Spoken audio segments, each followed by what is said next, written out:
Bonjour à tous et merci d'être venus aujourd'hui sur notre conférence sur le management du risque incendie. Donc avec moi j'ai Benjamin Cherdron, donc je vais lui laisser se présenter. Juste avant de commencer, on a laissé sur les chaises un QR code. Je vous invite à le flasher si jamais vous avez des questions pendant la conférence.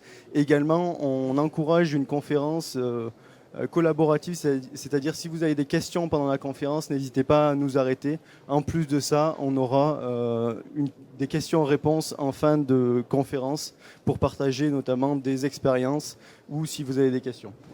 Je te laisse la parole. Bonjour à toutes et à tous. Je me présente Benjamin Cherdron. Je suis sapeur-pompier, également fondateur de la marque BCFI. BCFI, c'est un bureau d'études et un organisme de formation spécialisé dans la prévention incendie. Nous accompagnons toute taille d'entreprise et secteur d'activité afin de mieux maîtriser le risque incendie. Donc là, de la présentation qui va être faite, elle va être en plusieurs parties. Une première partie pour rappeler le risque incendie dans la filière déchets. Aujourd'hui, on est là pour parler de cette filière. Une présentation ensuite par Delvin sur les solutions de protection, notamment développées par Smartrium. Et j'interviendrai ensuite sur le management de la sécurité incendie, qui est aujourd'hui l'ultime solution pour vous permettre de mieux maîtriser ce risque et d'avoir en fait l'assurance d'avoir tout mis en œuvre pour empêcher un incendie majeur. Voilà. Pour ma part, donc Delwin Pellissier, cofondateur de la société Smartrium, donc une trentaine d'années d'expérience dans la protection incendie dans la filière du déchet. Donc aujourd'hui, par notre expertise et la façon dont on parle avec les différents acteurs de la filière, on arrive à développer ou à importer des solutions qui sont adaptées, audacieuses et fiables. Donc c'est ce qu'il faut dans la filière à ce jour pour lutter contre les incendies qu'on a. Donc on va commencer. Donc n'hésitez pas à chaque diapo, chaque slide, si vous voulez intervenir, prendre la parole, amener une situation vécue. On vous laisse, on veut qu'elle soit participative et pas juste on vous parle pendant 20 minutes et après on attend vos questions. Donc n'hésitez pas à nous interrompre, vous levez la main. Il y a un micro normalement qui circule dans la salle pour que vous puissiez prendre la parole.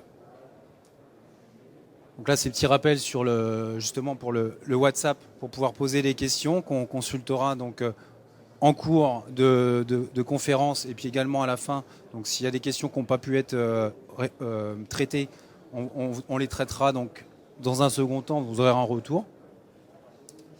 Et donc pour l'instant, on va parler du constat. Aujourd'hui, le risque incendie dans la filière déchets. On est donc à 80% des accidents industriels contre 50% dans les autres secteurs. Okay, donc ça, c'est des chiffres issus du BARPI. Donc on voit très bien qu'aujourd'hui, en termes de risque industriel, la filière déchets, ce qui devient prépondérant, c'est ce risque incendie. Sur les 10 dernières années, recensés au niveau du BARPI, 1411 incendies. Sur ces incendies, 695 conséquences humaines. Souvent, on se dit, lorsqu'on a un incendie dans un milieu industriel, on a des règles, on a de la réglementation, on a les prescriptions ICPE qui viennent mettre en place des choses. Et souvent, on a tendance à dire, dans le milieu de la prévention, on a des incendies, mais très peu d'impact sur l'humain. Là, quand même, ce chiffre-là, les conséquences humaines, elles sont quand même à prendre en compte.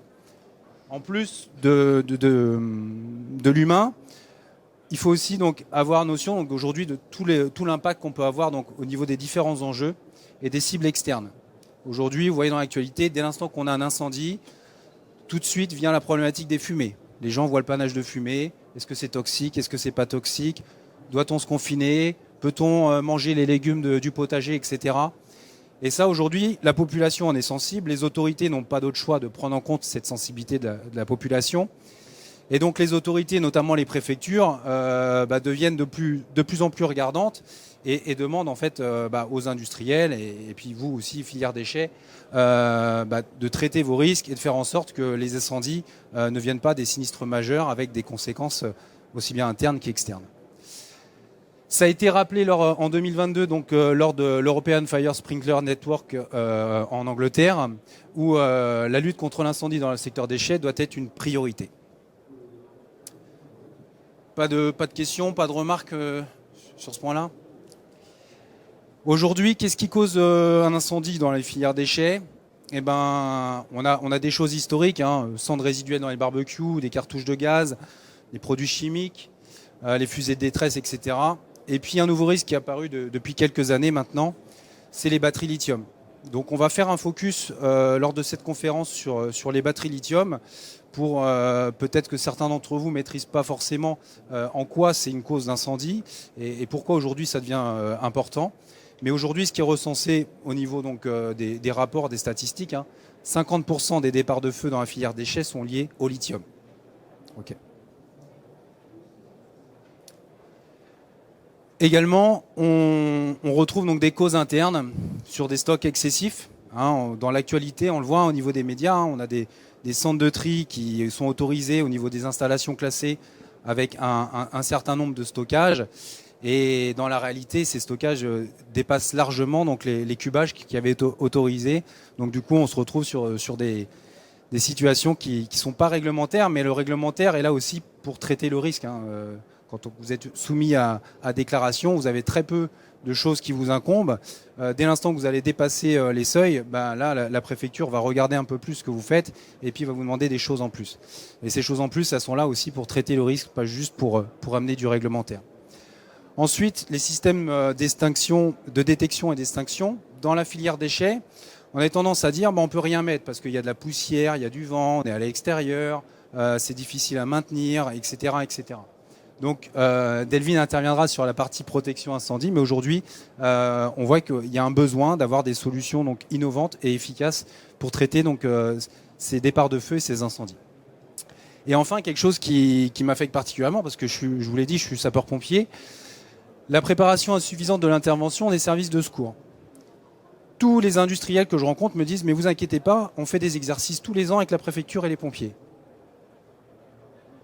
Et 3 mois après, j'interviens pour un départ de feu ou un incendie majeur, où potentiellement j'ai plusieurs millions de capitaux en jeu parce que l'incendie n'est pas maîtrisé, et pour autant il y a ces exercices. Ces exercices avec les sapeurs-pompiers, généralement ils sont planifiés. On fait en sorte que tout le monde soit là, en journée. Les pompiers qui doivent intervenir, c'est des pompiers qui ont été rappelés et qui sont prêts à intervenir. Et dans la chronologie de l'exercice, ils arrivent à T plus 5 minutes. Donc ça, effectivement, ça marche. Oui, on fait des exercices. Mais ce n'est pas la réalité. Donc la réalité des exercices, et on reviendra sur le fait de manager en fait, cette sécurité, il faut qu'on tente sur des exercices inopinés. Où l'exercice il va avoir lieu le 15 août à 2h du matin. Et puis ce jour-là, comme c'est les vacances, il n'y avait pas de cadre d'astreinte. Le service de sécurité incendie, il faut faire appel à des intérimaires qui ne connaissent pas le site, etc., etc. Également, un acteur important donc, qui va donc, vous permettre donc, de garantir la continuité de votre activité, c'est en cas de sinistre, votre assureur, lui, il va vous indemniser. Sauf qu'aujourd'hui, trouver un assureur qui vous assure dans la filière déchets, ça devient de plus en plus difficile. Face à... Alors ça, les assureurs, c'est une problématique qui revient dans beaucoup de secteurs. Surtout qu'aujourd'hui, les assureurs font face à des indemnisations importantes liées aux catastrophes naturelles. Et on parle, dans le secteur de l'assurance, de désengagement. C'est-à-dire qu'ils disent, nous, votre site, vos capitaux à couvrir, ils sont environ estimés à 100 millions d'euros. Moi, l'assureur, j'en mets que 50. Donc le reste, vous vous débrouillez. Ok. Donc, et beaucoup de compagnies, on l'a précisé, ils disent, nous, la filière déchets, c'est interdit de souscription. On n'assure pas. Ok. L'autre solution, c'est de dire, et aujourd'hui, c'est ce qu'on voit dans le secteur de l'assurance, le co-développement. Enfin, le redéveloppement, de la co-assurance. C'est-à-dire que l'assureur, il ne va pas venir tout seul. Il va venir avec d'autres assureurs. Il va écouter, moi j'en prends 30 millions, lui il en prend 20, lui il en prend 10, etc. Ça c'est ce qu'on appelle la coassurance.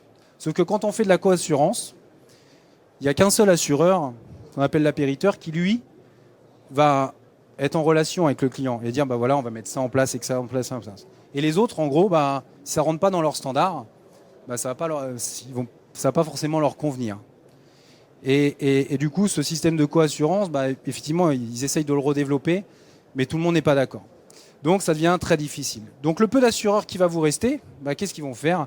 Ils vont se désengager, augmenter les franchises et augmenter vos primes d'assurance.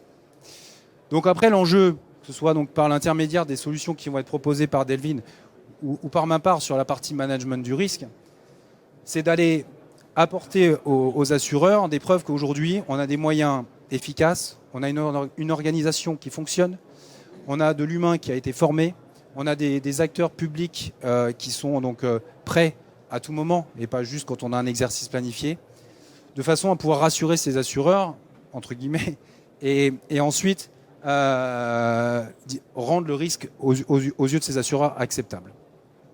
Est-ce que parmi vous, quelqu'un veut intervenir sur la partie assureur ou si vous avez vécu une situation où l'assureur s'est désengagé, où ça a été compliqué, ou alors vous avez dû donc changer d'assureur parce que vous deveniez interdit de souscription? Non. Bon. En tout cas, n'hésitez pas sur le WhatsApp ou après si vous voulez revenir sur ces parties-là. Comme je vous l'ai précisé, un petit focus sur les batteries lithium. Donc les batteries lithium, tous les secteurs de la filière déchets sont concernés. On parle des déchets d'équipements électriques. Dans le papier, on en retrouve. Moi, je travaille pour un gros éditeur français aujourd'hui. Dans les livres, dans des petites brochures, etc. On retrouve des petits modules lithium et qui peuvent présenter des incendies. Là-dessus, je vais juste rajouter quelque chose. Une chose qu'on peut penser assez anodine, c'est notamment les cartes d'anniversaire. J'ai été sur des sites en exploitation où on entendait chanter toute la journée des cartes d'anniversaire dans le centre de tri. Et il faut se rendre compte que dans la carte d'anniversaire, il y a une pile lithium.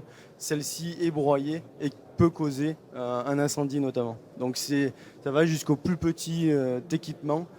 On peut parler aussi des étiquettes sur les rayonnages dans les supermarchés. Étiquettes qui sont mises à jour automatiquement. Qu'est-ce qui alimente cette étiquette? C'est une batterie lithium. Donc ça passe dans les filières du déchet, dans la filière du déchet, et ça représente un risque.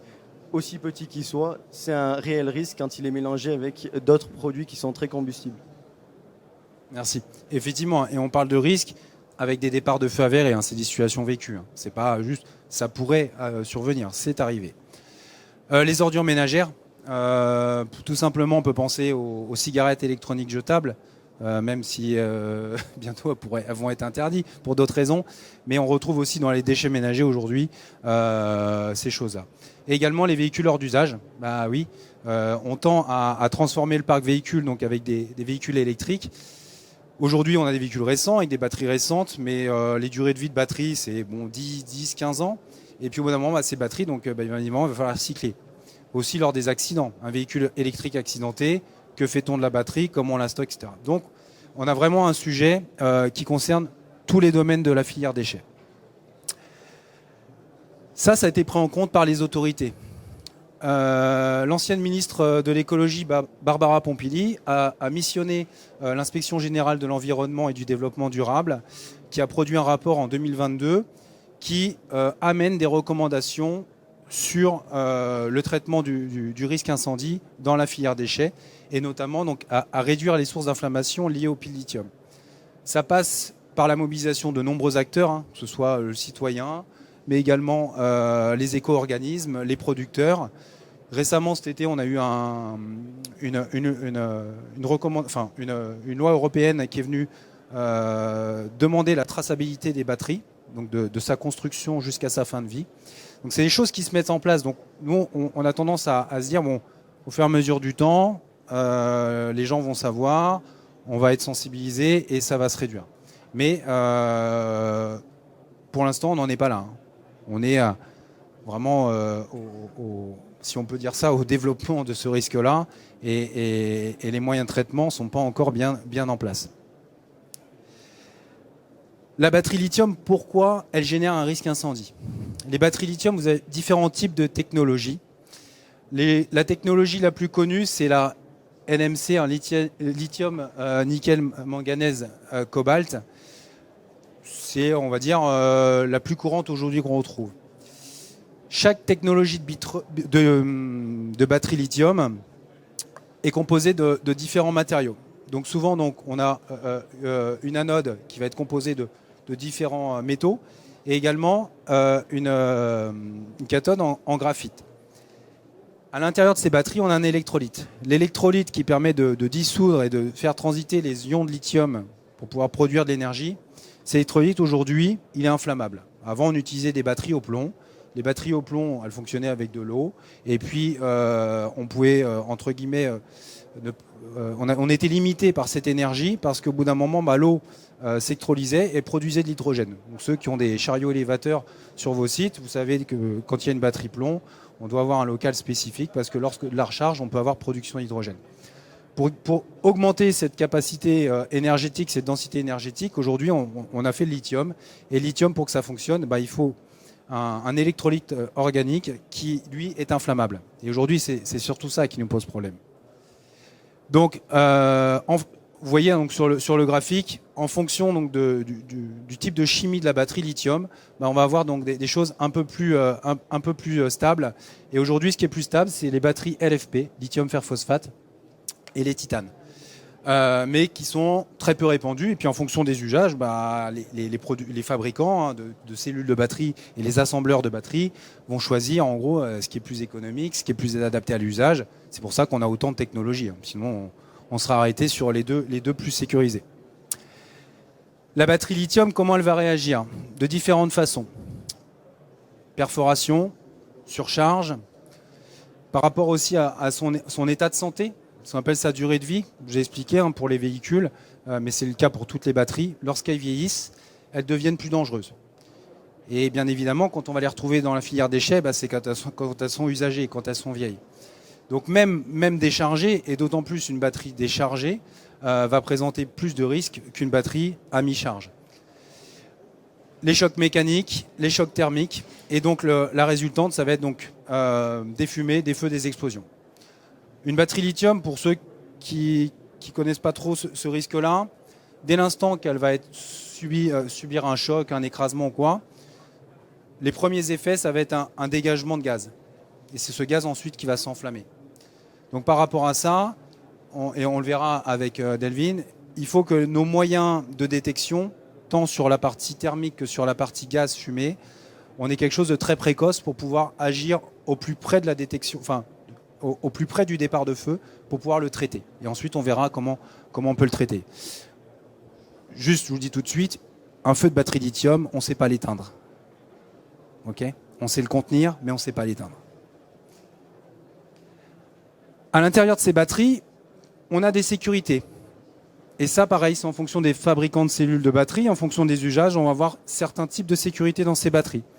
On va retrouver donc des sécurités liées aux cellules, par rapport à la surpression, à l'interruption de courant. Donc ça, c'est quelque chose qui va encore marcher lorsque la batterie va être dans notre filière déchets. Et également, des sécurités liées au Battery Management System, le BMS, qui lui, en fait, c'est le pack batterie et qui va gérer chaque cellule. Donc on peut se retrouver dans la filière déchets avec encore un pack batterie avec un BMS fonctionnel qui, lui, donc, va surveiller la batterie. C'est des sécurités... Elles vont marcher ou elles vont marcher quand elles se retrouvent dans le déchet, mais c'est sécurité existante. Également, on a aujourd'hui certains fabricants de packs batteries qui vont intégrer dans leur pack des systèmes d'extinction automatique. Ou en tout cas, et éventuellement des systèmes aussi qui vont permettre de limiter le risque ou de contenir l'emballement. Et donc ça peut être intéressant aussi dans la phase de développement donc, de ces packs batteries pour pouvoir donc garantir un feu limité ou quelque chose maîtrisé ou qui resterait au stade du pack batterie. J'ai fini pour cette première présentation. Au niveau du timing, je dois être pas trop mal. Ouais. Donc là maintenant, je vais laisser la parole à Delvin. Donc on va parler donc d'agir rapidement donc sur les départs de feu avec les solutions proposées par Smartrium. Et ensuite, moi je reviendrai sur la partie management du risque incendie. Voilà.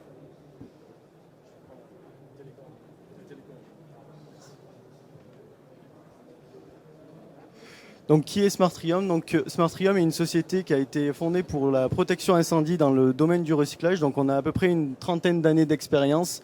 dans le domaine et on s'est spécialisé vraiment dans le domaine du recyclage pour répondre à ces problématiques. Donc c'est en parlant avec des personnes de votre domaine, ce qui nous a permis de comprendre exactement les risques que vous aviez et comment on pouvait vous aider. C'est comme ça qu'on a pu créer ou innover dans le domaine et apporter des nouvelles solutions qui sont aujourd'hui mises en avant par certaines compagnies d'assurance, certaines personnes dans le domaine de la prévention. Donc l'expertise est venue de par le fait qu'on parle avec des personnes du domaine. Think outside the box, c'est que nous, on repousse les frontières, on n'accepte pas le statu quo. C'est-à-dire que si une solution n'est pas adaptée à 100% à votre problématique, on ira chercher plus loin pour que celle-ci soit adaptée correctement. Et après, donc, la méthodologie robuste, étant donné qu'on connaît maintenant le métier et l'environnement, on peut adapter une méthodologie de projet, de mise en place des solutions et de suivi derrière, très, très proche du client final. Une des premières solutions qu'on a donc dans notre panel, si je peux dire, c'est la solution FireRover, solution qui a été développée aux USA depuis 2012. C'est à peu près 600 installations dans le monde entier.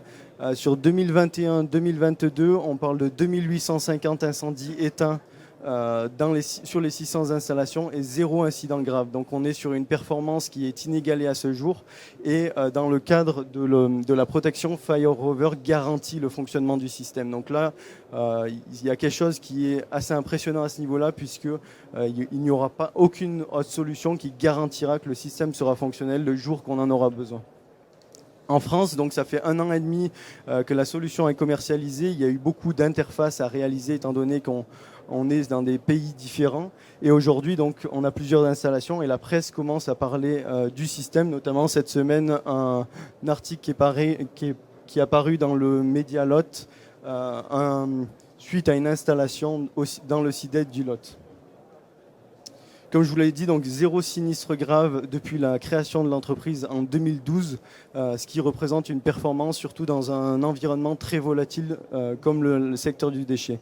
Ça a permis d'avoir certains prix qui ont été donnés à FireRover, notamment le Gold Edison Award, qui est un concours international au niveau des innovations. Donc n'importe quel industriel peut présenter sa solution.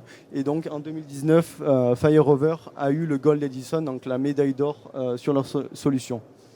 Ils sont également mis en avant par des associations et des magazines dans le recyclage, notamment aux USA, qui montrent que le système a fait ses preuves dans le domaine.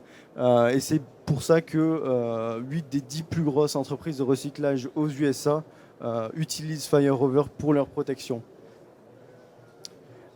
Rapidement, le fonctionnement du système. Donc, on a 3 systèmes de détection automatique. Donc, la détection de flammes, la détection par caméra thermographique et la détection de fumée. Donc, on a un panel complet de détection.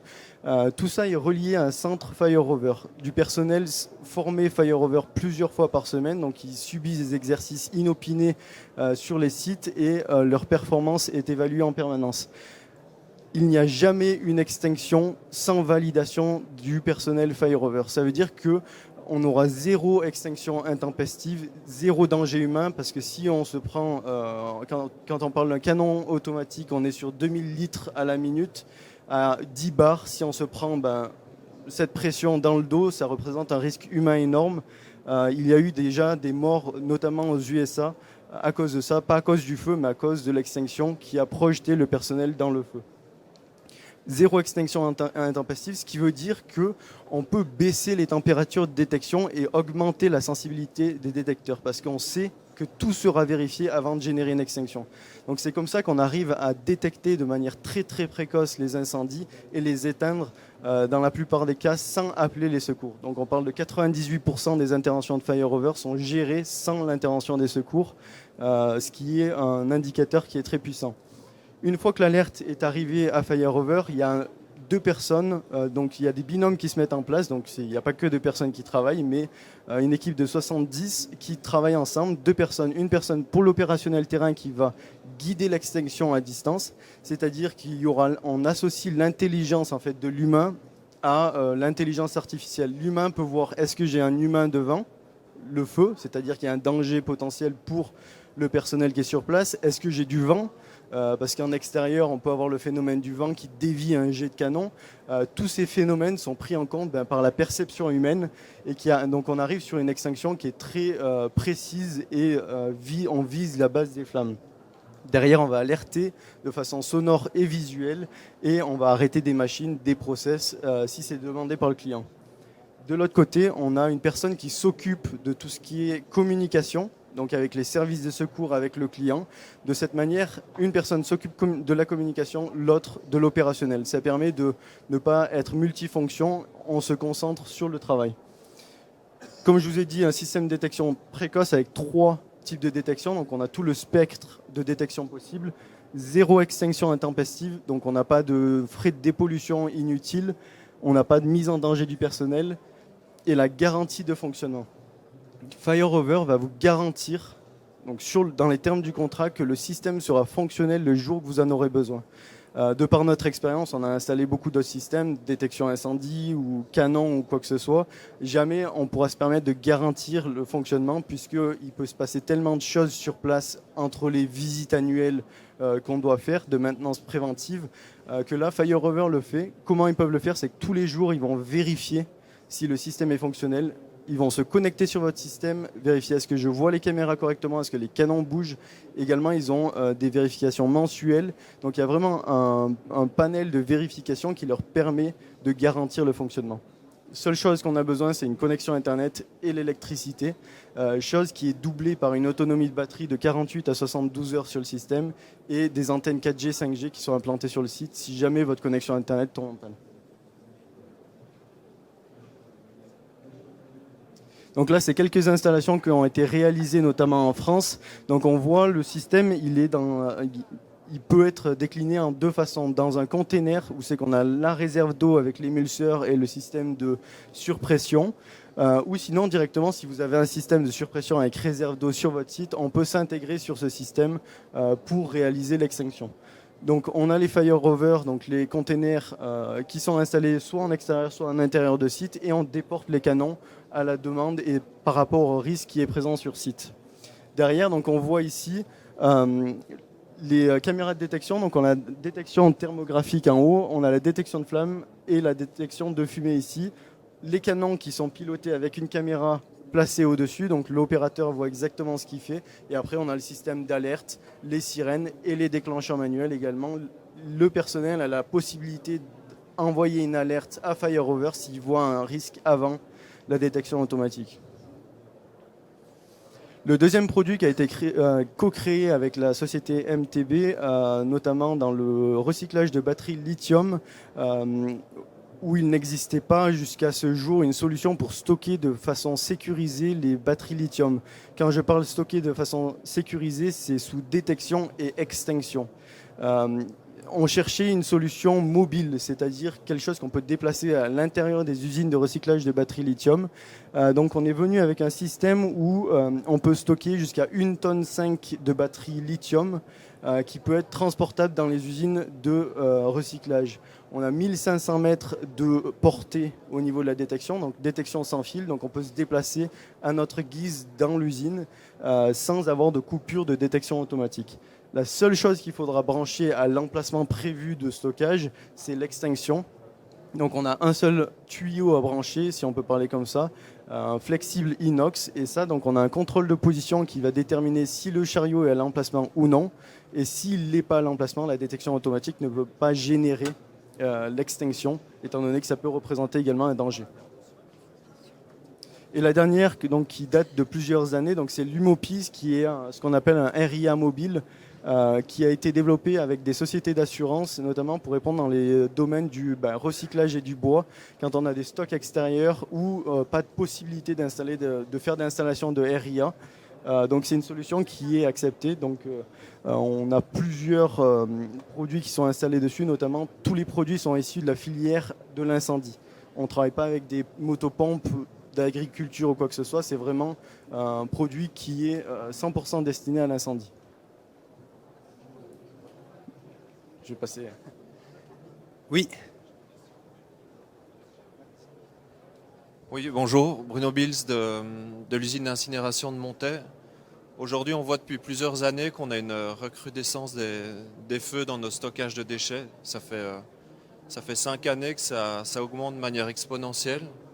Aujourd'hui, on a deux événements par semaine où les opérateurs doivent intervenir en première intervention. Quand on discute avec eux, on voit aussi que c'est leur quotidien, les incendies. Et on a eu ces 2 dernières années 3 événements majeurs avec intervention des pompiers et un sinistre sur le bâtiment. L'année dernière, avec la crise de l'énergie, il y a eu beaucoup de pression sur les marchés de l'énergie et on a fait beaucoup de stockage de déchets. Et c'était un autogol immédiat avec un sinistre directement sur ces déchets. On voit aujourd'hui qu'on a beaucoup de difficultés avec les assureurs. Les assureurs commencent à être de plus en plus compliqués pour nous assurer là-dessus, sur ce genre de sinistre. Alors ma question c'est, quel est l'avis, comment est-ce que les assureurs voient la solution de Smartium et de FireRover? Est-ce qu'ils ont déjà donné un retour par rapport à ça? Au niveau de la solution FireRover, pour être rapide, on a travaillé avec des sociétés d'assurance qui voulaient la solution en France. FireRover, il y a 5 ans, était fermé à venir en France de par leur croissance aux États-Unis. Mais on est arrivé, avec la pression des assureurs en France, certains assureurs à les convaincre de venir. Donc on est en train de travailler avec certaines assurances et notamment on a eu une présentation de l'assurance Novacover mardi, qui a présenté certaines solutions. Donc c'est Novacover et une personne qui est dans la filière, qui assure la filière du déchet et qui notamment met en avant la solution FireRover pour lutter contre ces incendies. Après, donc on a des démarches qui sont en cours pour montrer la solution. On a un centre de démonstration à Lyon également, où c'est qu'il y a des compagnies d'assureurs d'assurance qui viennent évaluer la solution. Après, il y a plusieurs audits qui ont été réalisés au niveau d'assurance internationale. Donc, il y a un gros travail de fond qui est réalisé pour avoir une solution approuvée. Pour revenir donc sur l'assureur. L'assureur, sur les sites sur lesquels vous êtes, avec les capitaux qu'il y a à couvrir, systématiquement, et certains d'entre vous le voient sûrement, vous avez des visites de préventeurs. C'est-à-dire que l'assureur vient sur le site et regarde ce qui se passe et va vous donner des prescriptions. Et puis c'est là aussi où il va dire moi j'arrête, ou je me désengage, ou alors je vous demande de faire ci, de faire ça. Aujourd'hui, sur la filière déchets, comme on disait, des solutions comme le FireRover n'étaient pas développées, n'existaient pas. Et ça, aujourd'hui, le préventeur de l'assurance, même si aujourd'hui on n'a pas des standards ou des certifications validées par toute la chaîne de l'assurance, on pense à l'APSAD, à FM Global au niveau des États-Unis, ou le code. C'est en cours. Mais voilà. Mais l'assureur va le prendre en compte. Et si on est capable, et c'est là où rentre aussi la partie management, si on est capable de montrer à l'assureur qu'on a une démarche technique, organisationnelle, humaine, qui fonctionne, lui, ça va le rassurer. L'assureur, lui, il va mettre en place des calculs pour calculer votre prime d'assurance, qui va proposer, donc le préventeur va proposer ça aux souscripteurs, et c'est là où ils vont déterminer est-ce qu'on y va, est-ce qu'on n'y va pas et à quel prix. Mais le rapport du préventeur pèse quand même sur la décision du souscripteur.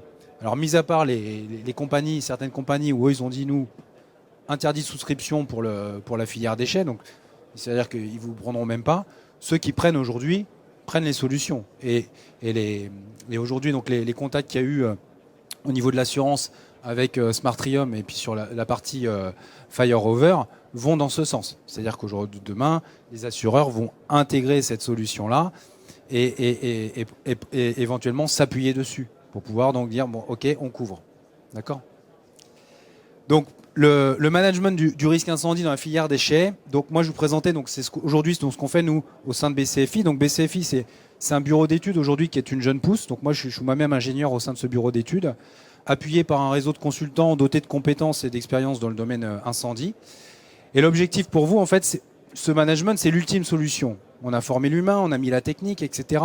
Et on le voit, vous le voyez, il y a un peu moins d'un mois, il y a un gros de la filière déchets qui est présent aujourd'hui, très présent.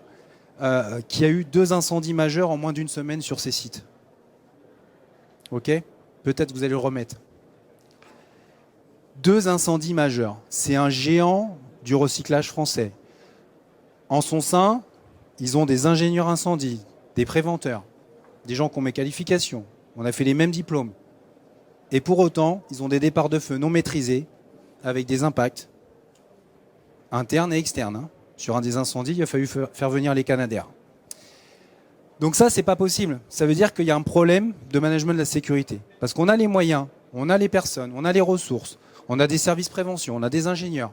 Et malgré tout, on a des départs de feu qu'on ne maîtrise pas. Donc nous, ce qu'on vous propose, et aujourd'hui, nous, ce qu'on développe chez BCFI, c'est cette culture-là. Ça repose donc sur des choses qui existent hein, au niveau du CNPP, au niveau de l'APSAD, ce qu'on appelle le référentiel 6001 ou de la norme ISO 31000, donc qui est liée au management du risque. C'est des choses qu'on applique. Le but, c'est d'analyser la vulnérabilité de vos sites, de vous accompagner sur le traitement du risque incendie et en prenant en compte toutes ces composantes. Dans les études qu'on va mener, donc on va faire ce qu'on appelle une approche globale de votre site. On va prendre en gros donc comment il fonctionne, comment il est gouverné. Aujourd'hui, on a des sites qui sont en partenariat public, donc il y a aussi des acteurs, des comités des conseils d'administration, des comités de direction à convaincre pour aller dans une démarche plus sécurisée sur le risque incendie. On va prendre en compte aussi la capacité financière, parce que bien évidemment, les solutions, on n'a pas parlé de coûts, mais bien évidemment, tout ça, ça a un coût, autant technique, humain, qu'il faut prendre en compte. Vos personnels, comment ils sont formés. On échangeait tout à l'heure avec notre ami de la Suisse. Tous les personnels ne sont pas forcément formés à tous les moyens de protection présents sur vos sites. Et à quel rythme, avec quelle qualité, avec quelles compétences. L'organisme de formation qui dispense la formation, quel est le contenu de la formation. Il faut savoir qu'aujourd'hui en France, les formations de prévention incendie, le contenu n'est pas réglementé. Chacun fait ce qu'il veut. On répond aux prescriptions aux EPE, on répond au code du travail, mais le contenu, il est libre. Comment fonctionne l'installation et les sécurités mises en place. Ça passera également par une analyse des flux, que ce soit humain, routier, transport, l'énergie, les flux de déchets. Et ensuite, on va se poser donc 2 questions principales. Jusqu'où vous pouvez accepter le risque, que ce soit des enjeux financiers, économiques, l'impact extérieur, etc. Quels sont ces impacts? Et donc, on va définir donc, ce qui est névralgique, les sources de risque. On va mettre le lithium à l'intérieur. Et les scénarios possibles. Donc ça, déjà, ça va être une bonne base pour définir comment on va mieux maîtriser ce risque incendie. Ensuite, on va définir les mesures de prévention. Donc nous, ce qu'on essaye de développer au plus possible, c'est de faire en sorte qu'il n'y ait pas de feu du tout. Si on n'a pas besoin de combattre un incendie, tant mieux. Donc déjà, tout ce qui va permettre d'éviter le départ de feu, empêcher le départ de feu. Et ensuite, les moyens de protection. Donc, notamment les solutions novatrices qui pourront être développées.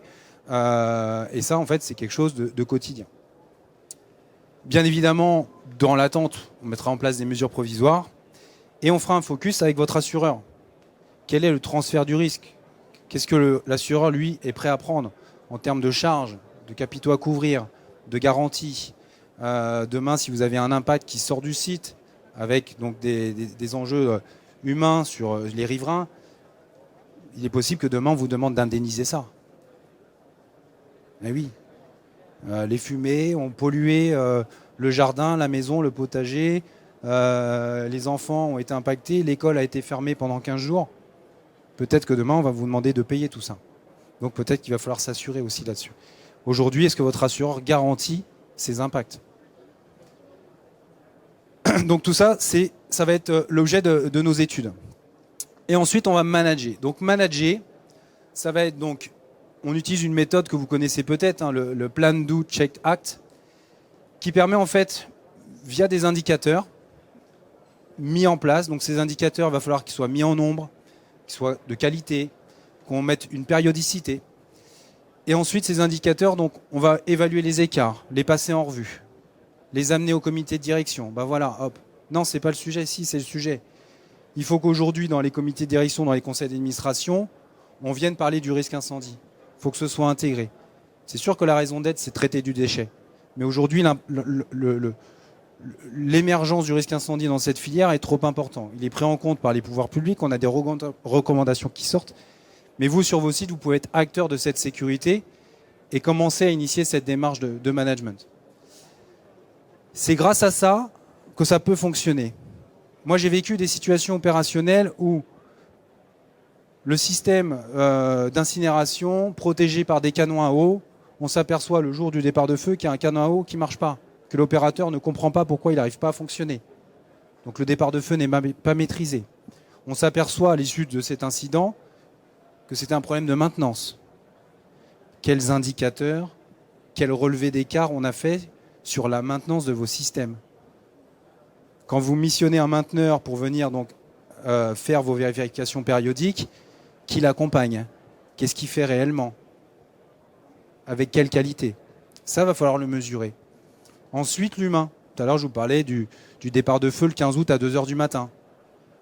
À 2h du matin, le 15 août, on a notre société de sécurité incendie qui a fait appel à des intérimaires.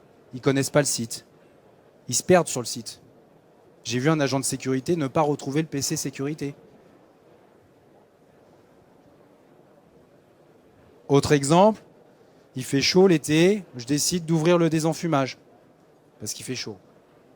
Le désenfumage, il fonctionne soit mécaniquement, électriquement ou avec des cartouches à gaz. Là, c'est avec des cartouches à gaz. Donc on a ouvert parce qu'il faisait chaud. On a refermé. Départ de feu. Je veux actionner le désenfumage. Les cartouches sont vides. Voilà. Donc ça, c'est des choses, c'est du réel. C'est des situations vécues, concrètes. Et tout ça parce que sur la maintenance, sur l'humain, sur l'organisation, il n'y a pas d'indicateur, il n'y a pas de relevé d'écart, il n'y a pas de passage en revue et il n'y a pas de management de la sécurité. Donc le management de la sécurité aujourd'hui, comme je le redis, c'est l'ultime rempart pour maîtriser ce risque incendie. Ensuite, on va l'évaluer. Tout ce qu'on met en place, on l'évalue. Je vous parlais des exercices. Et rappelez-vous, des exercices inopinés où on prévient personne, où on fait exprès ce jour-là, il n'y a pas le responsable sécurité, il n'y a pas de cadre d'astreinte, etc. Moi, souvent, quand on nous demande des exercices, nous on réalise des exercices inopinés simulés, ah non, cette date-là, ça ne nous va pas, parce qu'un tel n'est pas là. On préférait tel jour. Je dis, mais le feu ne choisira pas son jour. Laissez-vous surprendre. Moi, j'ai un client, une fois, il m'a donné les clés de son industrie. Il m'a dit, voilà, vous faites un exercice entre telle date et telle date, je veux rien savoir. J'avais les clés, on a surpris tout le monde. Et là, on voit les réactions. Quand vous avez un départ de feu dans votre dos et que personne ne le voit pendant 5 minutes, que vous avez de la fumée qui se développe, mais tant qu'elle n'a pas passé le cantonnement d'un plafond, le détecteur, il était après. Donc il a fallu attendre que la fumée s'accumule, passe pour aller sur le détecteur. Donc ça a mis en défaut la présence du... Pardon, on dépasse. Ça a mis en défaut en fait le dimensionnement de la détection, etc., etc. On a terminé. On vous laisse la parole. 5 minutes 7 3 Allez. Avez-vous des questions? On reste à disposition après aussi si jamais vous avez des questions. Et on expose aussi au hall 2 M110 si vous voulez continuer une discussion sur des projets ou une problématique.